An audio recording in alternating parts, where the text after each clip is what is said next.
The things he could do with a ball, not many people could do. Like he's like your favourite player's favourite player. If you were a striker, who would you want to feed you the ball?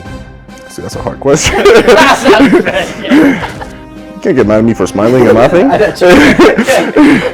I was marking him and he was literally like that far away from me, so I had him covered. And De Bruyne was on the ball, and I was like, "There's no way." You both said Zidane. Wait, what's going on here? This is just gonna be your team by the end of this. You got Tyler Adams in there. Oh wow. Hello everybody, welcome back to the James Lawrence Allcott channel and another episode of Dream Teams. We are at West Bromwich Albion, and that is thanks to EA Sports and the EFL. Of course, massive thank you to both of them, and massive thank you to my two guests on Dream Teams this week, Daryl, Dike and Semi Ajayi.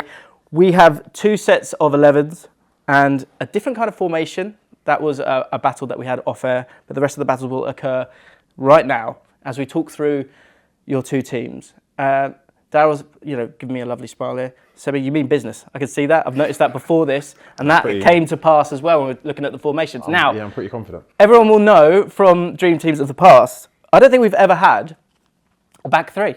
I don't think we've ever had a back three. Different. But Semi got into the room first. He wrote down his team, and there was a back three there. Is that the defensive nature coming out? It's the attacking nature. I wanted to get more attackers on the pitch. Okay, good spin. I wanted to get more attackers on the pitch, so yeah. I guess that is true. So we've gone with the back three for both of these formations, and we'll go through them one by one. You guys will battle it out, and I will have to create an ultimate team from this team. Let's get straight into it then, and we'll go Semi. You're looking strong here. Let's go with your goalkeeper. Who are you putting forward as your goalkeeper? I'll go for Petr Cech.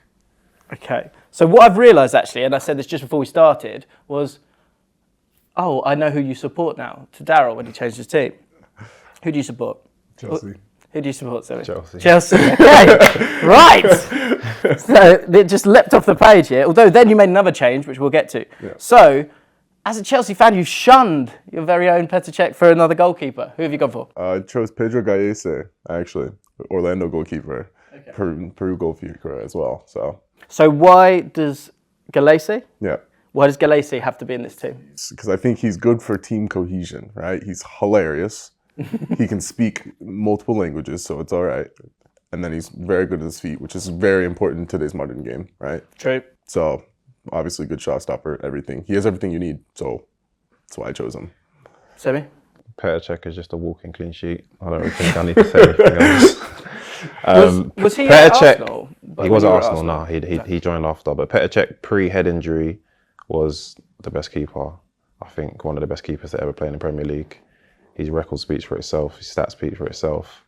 I think he conceded the least amount of goals ever in a season. Was he just not fortunate to have a great defence in front of him? or the defence was fortunate to have him behind him. Do you know what I mean? Why over Petr Cech is Gallese in this team? Because I told you, king cohesion, great feet. But that, the record is being thrown in your face here. Yeah, but how do we get around that? I think you can get around it because I need my team to play a little bit more. He'll be on his feet, he'll do everything, he'll be spraying balls to my attackers and everybody. So I think it's important. Team cohesion, leadership as well. Not saying Petr Cech doesn't have that, but I know Gallese does. Okay, is Petr Cech a bad apple then? Petr Cech was one of the leaders in that dressing room. one of the main factors for Chelsea getting their first Prem. And I'll take that any day. It's all right if you can play with your feet, but I'd rather have clean sheets and wins. So okay, do you know what? I'm gonna go Petr Cech just because of the ruthless nature of Semi's delivery in this first one. Right, we move into our back three. I'll let you go first, Daryl. Set the scene with your pick. Right. Let's go on the right-hand side. On the right-hand side, your back three. I chose Ivanovic. I chose him because I think for Chelsea he was sick. Right, he could get forward, he could get back. He honestly, at some points, he played in the middle. Sometimes he'd go out wide, do everything. 1v1 defending, you're not getting by him, especially when you have three in the back. Where he might find himself out wide a little bit. I think it suits him perfectly. I think it is a good shot in terms of a goal scoring, and also the hybrid, can play right back, can play right side centre back. Semi, I know that speaks to you. Ivanovic scored goals. Your beloved Chelsea, yet you've not put him in your team. I actually played with him as well, so it's even more difficult. Shameful. But I have gone with Sergio Ramos, simply for the fact that he started his career as a right back transformed into a centre back, would be very comfortable in his prime as a right centre back. Offers you great composure on the ball, building up from the back, great pace to cover the flanks. Scored at least averaged about 8 goals a season, which is amazing for us. Walking goal as well. he's missed the clutch. When you need a goal in a tight big El Clasico or final, he comes up with the goods from corners, and he's a leader as well. He is a leader. We have a problem here. Well, it's not a problem. It's probably a good thing. You've both got Ramos. But I put him on the right side. You put him on the right side. So maybe we come back to Ramos. You put him in the middle of your three. I did put him in the middle. Okay. So who else is here? We've got Maldini on the left-hand side for yourself. For you, sorry. And then you've gone with Van Dijk on the left-hand side. I'll concede Maldini. I'm not even going to argue. Thank you. Let's do business with you. It makes more sense as a left-sided exactly. centre-back. I would say Van Dijk's more my type of centre-back. Because he's complete 6'5" and... Yeah, he's 6'5". He's faster than 99% of strikers. He's comfortable with the ball. He's a leader. He's good in the air. He gets the odd goal, and he can organise. But as a left centre back, I think Maldini might be slightly more comfortable just for the fact that he's left-footed, not because he's better. Is there not a possibility that in a back three with Van Dijk on the left-hand side, he gets exposed? I'm still waiting to see him be exposed. But I'm conceding. I'll give him Maldini on the left. Okay, so we've got Maldini on the left. Everybody knows that Ramos deserves to be on the right. You want Ramos on the right? Okay. Would you concede that and let Ivanovic sail off? Well, then so who's our back three then? But if we're comparing Ramos to Ivanovic on that right side of the no, fair. But who's in the middle? Okay. There's still another person left. So I just said who's his last? The last person is Chiellini. So the options we have here. Or we could just move Maldini to the middle. So the options you've got is I think wow. See, we're not actually. So who's your three? It was Ivanovic, Ramos, Maldini, and Ramos. Okay, so Ramos is getting in anyway. Yeah, Ramos is getting in no matter what. Yeah. But so it's the other position that's the problem here that we need to figure out. So it's more or less. So it's Maldini on the left, right? Yeah. And then we can do. So you're fighting really for Ivanovic. I'm fighting and for you're Ivanovic, fighting for Chiellini and Van Dijk. With the final spot of that, which would be the central. So who's going to be in the center? The central centre defender. Who should be that person? I'll take if Chiellini. not, then you'll have to have Ivanovic on the right hand side. Well, would Van Dijk go in the middle? Van Dijk is competing for the middle, right? Would you not take I would rather. I'd rather Chiellini. I love them both, but I think Chiellini is just an absolute warrior. Like he doesn't need to be pretty. I want someone kind of rugged and ugly. I just need someone to run in there and tackle everybody. Yeah, I think I'll take Chiellini in the middle. Okay. And I'll put Ramos outright. Do you know what I like the tactical spin on it? It's got to work. That seems to be an important thing for you. It has to work. Yeah, that's fair. Yeah. Which is tough, but we're finding a way. This is good. Okay. Semi. DM. Chelsea superstar. He had his own name for his own role. I think that's where the argument ends. Like when your position is named after you. Like we haven't even said his name yet. But just because he's the first does that mean that he's the best? Oof. Very true, but who has come since Makelele, who is my pick by the way, that's been better. Yeah. But, I mean, for what we need, for what I need, because I've got a lot of attackers. I've got a lot of attackers who don't really have the best defensive instincts, and I need someone to hold it down. Okay. And in that Galacticos team, they literally just spent all the money in the world, put all the attackers in the pitch, and he was the one bit of glue that held it all together and made it make sense. So because of that reason, he has to be in my team. You could go for the heart here, I think. See, my option is more for the heart, right? Yeah, which I appreciate. Exactly. So I do think you made one last change. I did make just before we started. I did. Which I think which competes against him. Yeah. I had Kante. I had him. Yeah. I think he could be better than but I don't have him anymore. Actually, I took him out, believe it or not. But would you have conceded if it'd been Kante? It'd have been a conversation. You could have been. It would have been a conversation. See, the person I chose, close to my heart, American international, right? I chose Tyler Adams. No, don't laugh. I have a good argument, right? I like it. No, I have a good argument, right? So here's the thing, right? So I have a 3 in the back, right? Yep. And I have a very attacking formation. I need someone who's going to be a workhorse. Not saying Makelele is not a workhorse, because obviously he is, but Tyler is a workhorse. Tyler runs everywhere. Also, one thing about Tyler is he's very versatile. He's a leader. So we are playing a 3. Tyler played fullback when he was at Leipzig, so he can play at the right. So if we really need him to pull out wide, to be on the right, if we want to, have to switch, switch the tactics mid game and have to go back to a 4, because Maldini can play on the left, and then he can also play on the right. And so if we really need to do that, I think the versatility, the leadership, everything that Tyler has, I think it's important in the team, especially when you're playing a 3 in the back. It's something super important. I love the passion, Daryl. I like it.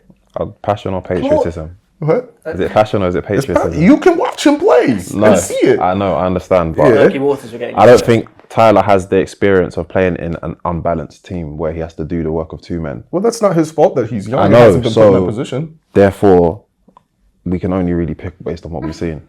And Makelele is the only person that's played in midfield on his own. I like the passion. He needs. But with the back, we've got a back 3 and no fullbacks.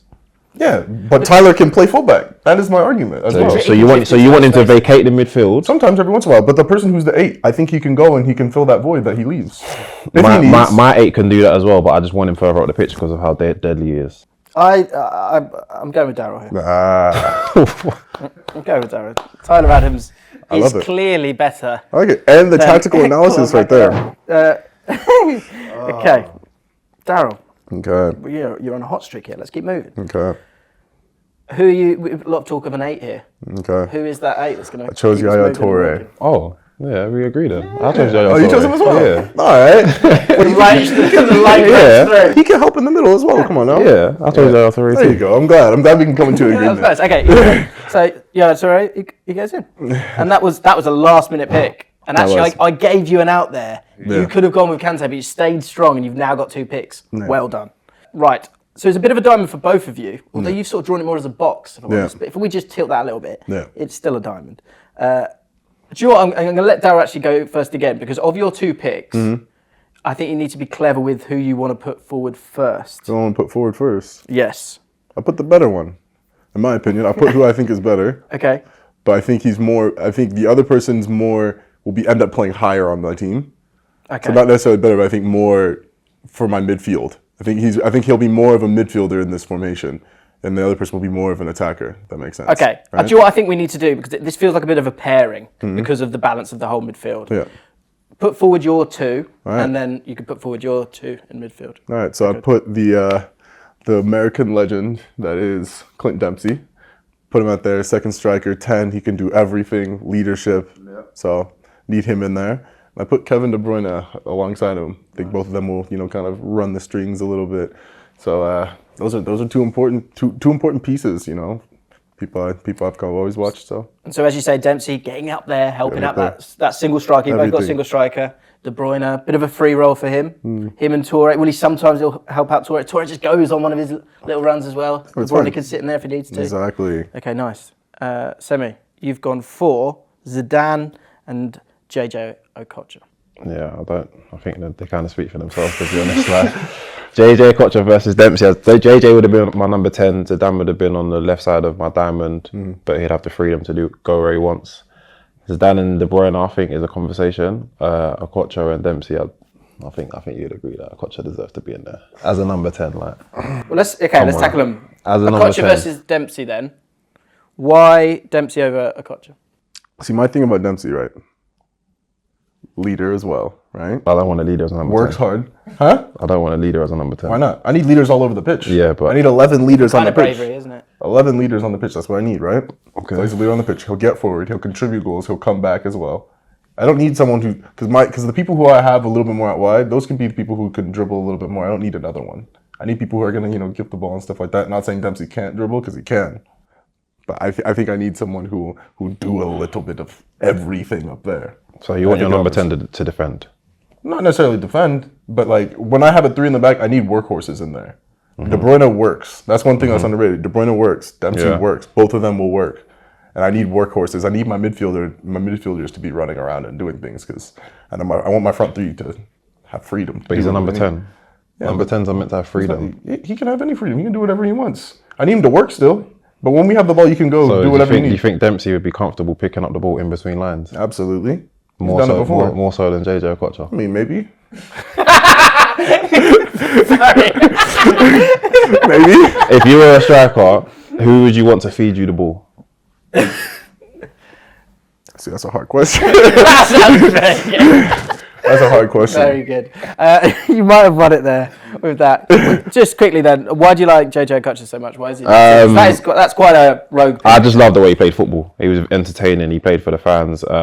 He was very, very technically proficient. Like the things he could do with a ball, not many people could do. Like he's like your favourite player's favourite player.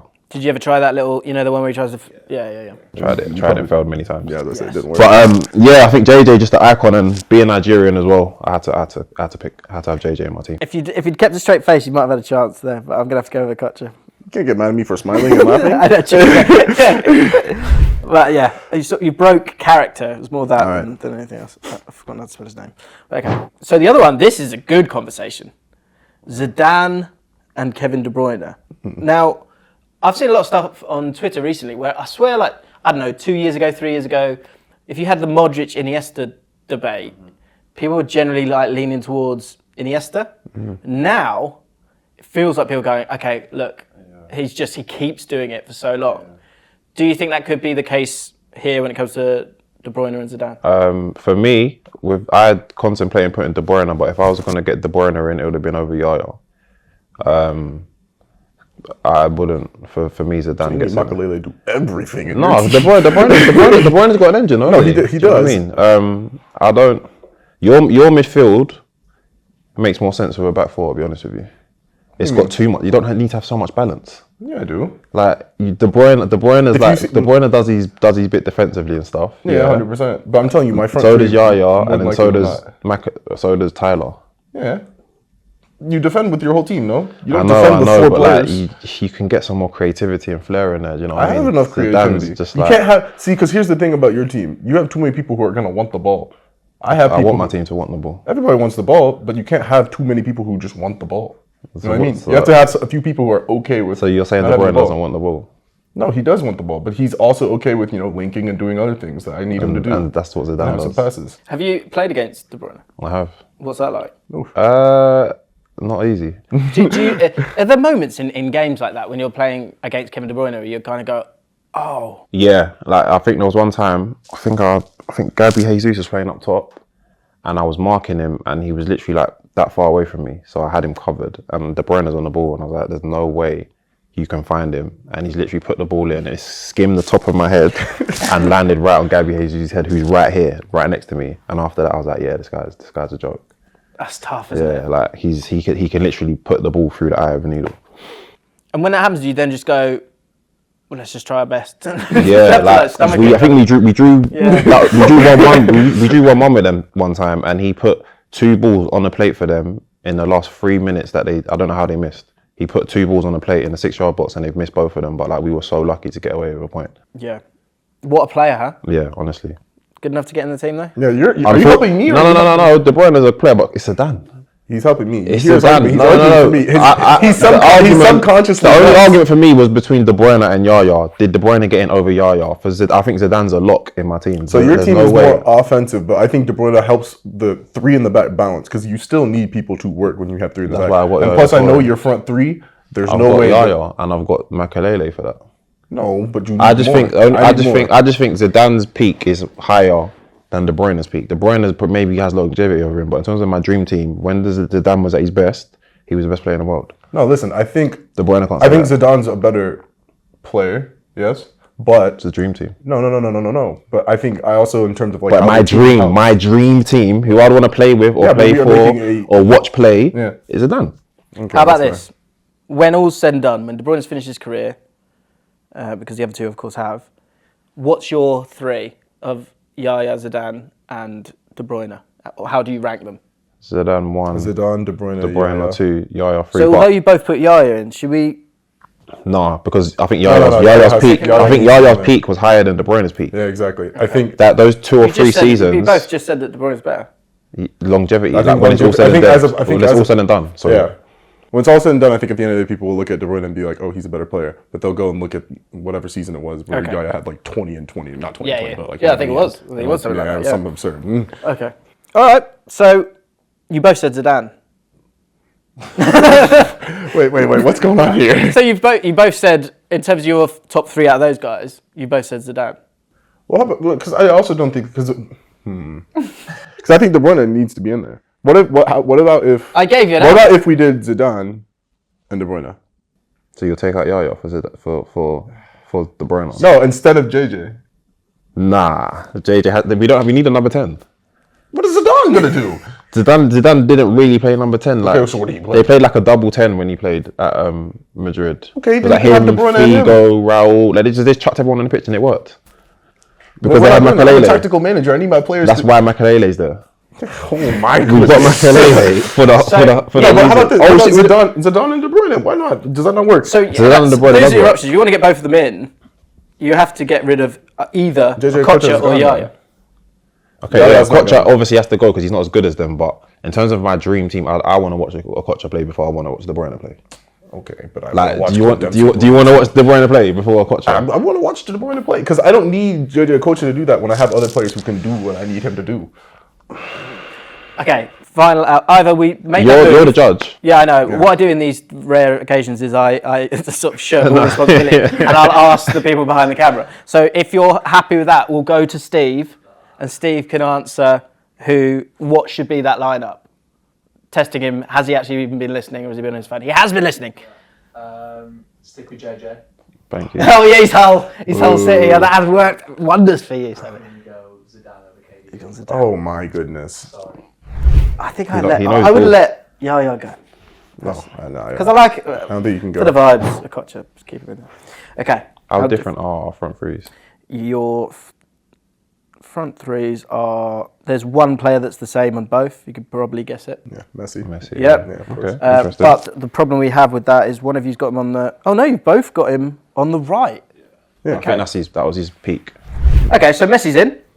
That's good because Easy enough. yeah, and you guys always pick Messi, but he is the GOAT, isn't he? He won the World Cup. Get in. Okay.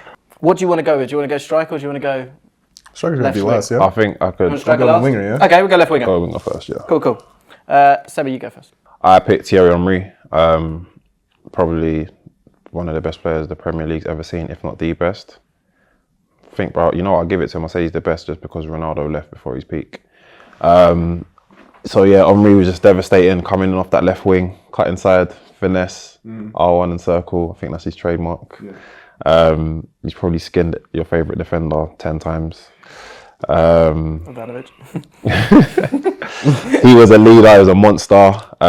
He almost carried the Arsenal team to a Champions League single-handedly. Yeah, I think his resume speaks for itself. Won the World Cup, won the Champions League with Barcelona. Is he your favourite player in that whole dream team?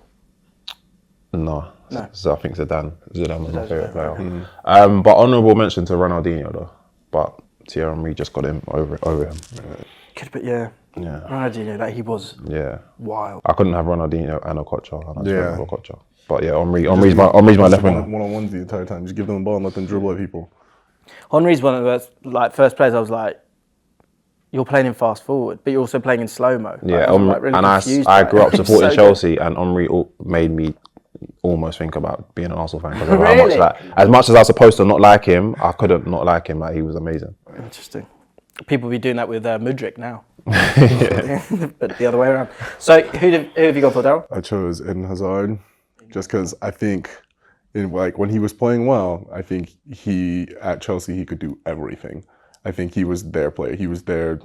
I think, and also in terms of people who I see playing the most similar to Messi, I think Hazard's just a little step below in terms of what he could do. He could create everything. He would run the entire game. He'd run the entire show, which I think is just something that is so important. Other than just the stats, the goals, you'd see him. He might be like, get the pass before the assist or do something like that. And I think that's just something that's so important in a team, seeing someone who could just dominate a game, be man of the match every single game.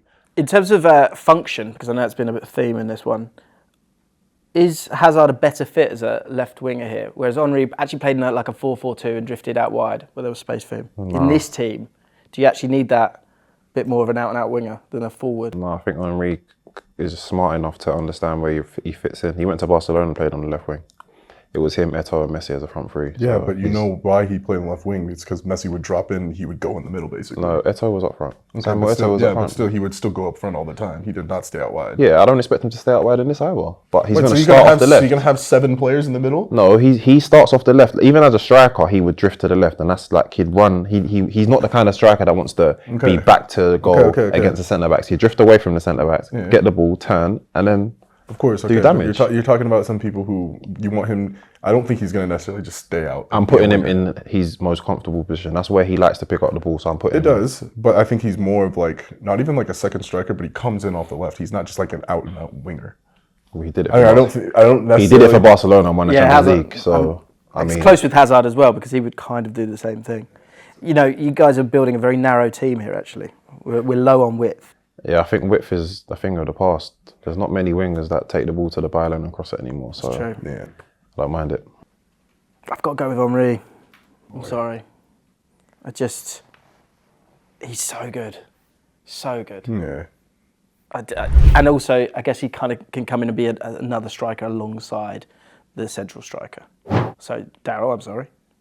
But Henry's a good player, isn't he? This is just gonna be your team by the end of this. No, you got Tyler Adams in there. Oh wow! That was a big one. Thank you. That was a moment. Right, final spot. We've got R9 up against Didier Drogba. Oh, that's difficult, man. Yeah. The poor man's Daryl Dike. Yeah. Is he a bit of an inspiration in Yeah. terms of how he plays? No, That's all 100%. I think he's my favorite player. He's a player like when I was younger, I would just watch because I think one thing that is just so good about him is obviously how clutch he is. You know, he scores big goals. Anytime you need a goal, like he is there. He's the one scoring the goal. And on top of that, you know, I think he can do everything. He can get involved with link up. He can run in behind. He can be a poacher if you really need to. And just his ability to just dominate an entire back line just by himself is something that I think is so important. Because you could have him occupy the back line if you really need to. Let Messi, let Hazard, not Hazard, let Henry, let Zidane, let these others, you know, do their thing while he can just, you know, have the defenders worrying about him the entire time. He had an amazing record, didn't he, in those cup finals, time and again. And that Champions League final as well. Yeah, of course. The header. Drogba! And the penalty there. Yeah. You've gone with R9. I have, yeah. Drogba was in my thinking, but he couldn't really pip out R9, if we're being honest. Like R9 it's just a joke. If you could build a striker, you're going to build R9. Left foot, right foot, power, pace, technique, dribbling, fancy feet, finisher. Even without, he never even had a knee and he was still better than every striker in the world. So imagine if he never had these injuries. Yeah, I think R9's resume kind of speaks for itself. Which R9 do you want? R9, probably 2002 R9, you know, at the World Cup. I think he was just unplayable. And he was also easy on the eye. He was very, very entertaining to watch. Apart from the haircut. He had the flicks, he had the tricks. That should be a deduction right then and He had there. the flicks, he had the tricks. Just for the haircut, He could bully defenders, similar to what Drogba does. But I think he just had a bit of a more well-rounded game in terms of like a number 9. If I think of a number 9 and what I want my number 9 to be, I think he embodies that. It's amazing that he could still be on all these lists when he did have the injuries that he Yeah. had. Just back to the haircut for a second. Like, I think the story behind that was that his kid couldn't see him when he was playing, so he wanted to have a distinct haircut. Pick But something you know else. how iconic that Something is? else. I wanted to get a haircut, my dad wouldn't let me. And that's how bad it was. So Obviously, there's a reason your dad didn't want you to get that I think R9 was that good. He could have the worst haircut, and the next day, all the kids would be lining up trying to get that haircut. Yeah, and the boots he had. Do you remember his boots? Them boots, the silver and blue ones. Yeah. Yeah. Oh, they were amazing. Iconic. So, deducting a point, imagine it's a boxing fight. You deduct a point for the haircut. Of course. But then R9 is like high level. Is there anything, I've got something in my mind, but is there anything that you think that could take Drogba just above R9 in any way? Is there anything else you've got? I think it's like more as a 9 myself, right? I think in terms of like how you're looking at the team, I think Drogba is more like what the team needs. Drogba stopped a war. That's a +1. Wait, haircut -1, stopping wars, being president. That's +1. Nah. Did R9 never do that? How many wars did he stop? That's +1. Just right. R9 united his whole country by carrying them to a World Cup. He didn't carry them. Yes, he did in 2002. Metaphorically. You were 2 years old, bro. No, but I know just looking at that. In 2000, I promise you, in 2002, that tournament was his. Do you realize how many? If you think about 2002, If we were to pull up Brazil's lineup right now in 2002, I refuse to believe he's the one that turned up. Their whole team turned up. No. One player cannot carry. 2002 was Ronaldo's tournament. You can't not give it to R9. To be honest, like even war, and there's a war thrown in, and the haircut. I'm struggling. I want to give it to Drogba. Yeah, so you did. I'm a Chelsea fan. I respect Drogba's game more than anyone, and I still had to go with R9. Hang on. So who had Czech? Check. So let's see who's winning at the moment. Oh, he's winning for sure. Really? Yeah.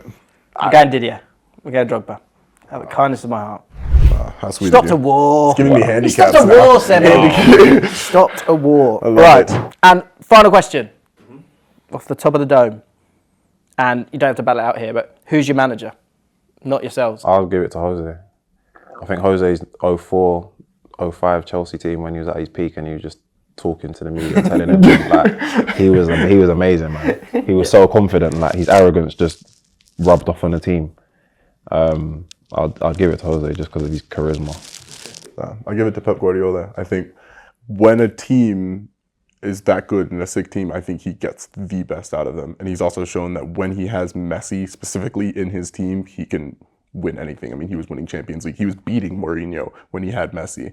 And not to say Mourinho's team was not also sick, but I mean, Barcelona was not also sick, but he was beating these other managers. And I think when you have top players, then you need people to be moving Tyler Adams to go to fullback and things like that when you need. I think Pep is someone who will do that. Yeah, and De Bruyne would be fuming if Pep managed this team because obviously he didn't make it into this team. So there is your team. It's a great team, guys. It's a good team. We can live with that team. Yeah, I'm not The mad problem with at- this I'm thing not is mad at it. the people who battle it out walk away upset because they don't get all the people. But I enjoyed it. Hopefully you guys did as well. If you're new to the channel, hit the subscribe button, hit the like button.